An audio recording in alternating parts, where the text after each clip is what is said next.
It is 11:47 p.m. in a residential pocket of Dhaka. The metropolitan rush has faded, and the neighborhood is largely silent. That silence is broken by a call to the emergency services. A woman's voice, erratic and strained, reports that someone has killed her husband. She claims a man in black clothing just fled the apartment, cutting the line before the dispatcher can ask for a description. Police arrive on the scene 12 minutes later. They find the apartment door unlocked and the interior lights still on. In the drawing room, they find 40-year-old Naeem Hassan. He has been killed by a single strike from a sharp weapon. There is significant blood at the center of the room, but no other signs of a struggle. While the victim's wife, Mehazaben, describes a chaotic break-in, investigator Arif notes a contradiction. The room is quiet and the victim is still, yet the story she is telling is one of high-speed flight and external intrusion. Arif begins with the entry points.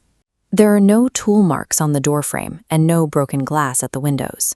For an intruder to have entered and exited so quickly, they would have needed a key or an invitation. The interior of the home is equally telling.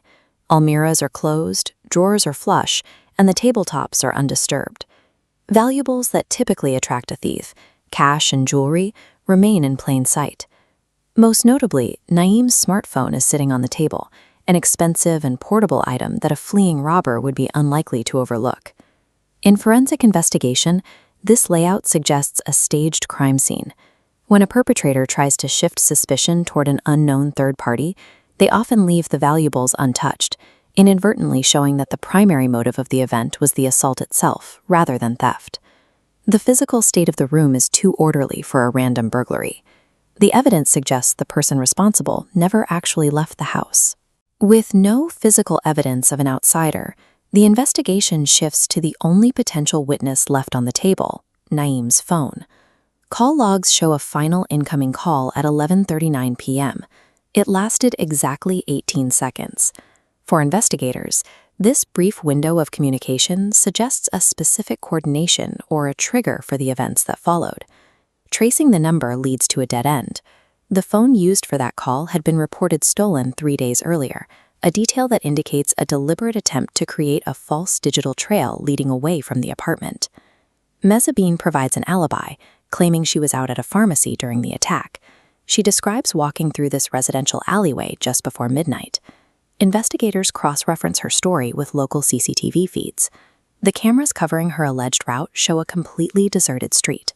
During the entire time window she provided, no pedestrians appear on the footage. While a suspect can provide a verbal account of their movements, the absence of a visual record in a monitored area serves as a physical contradiction to their story.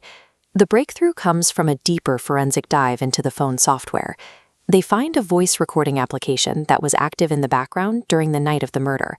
Modern smartphones log audio even when locked.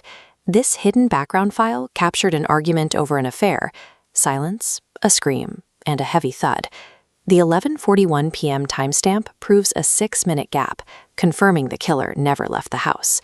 The phone had transitioned from a communication tool into an objective recorder, preserving the exact reality that was meant to be erased. Forensics provides the final physical link. Fingerprints on the handle of a kitchen knife found in the apartment belong to Mezzabine, not the victim or an unknown third party. During interrogation, police play the audio file back to her. Hearing the argument and the struggle in her own home, she is unable to maintain the robbery narrative. She admits to the killing, explaining that the conflict over her infidelity had led to a sudden escalation. The robbery was an attempt at a theatrical performance designed to explain away the violence. The assault fits the profile of a crime of passion, proximate, sudden, and poorly shielded from the digital sensors present in the room. A perpetrator might be thorough enough to clean a crime scene, but they often overlook the digital logs that exist within their own software. The persistent data collection of modern hardware makes the concept of a hidden crime increasingly difficult to maintain. Truth is no longer just a matter of testimony. In a world of unblinking sensors, the record remains long after the voices go silent.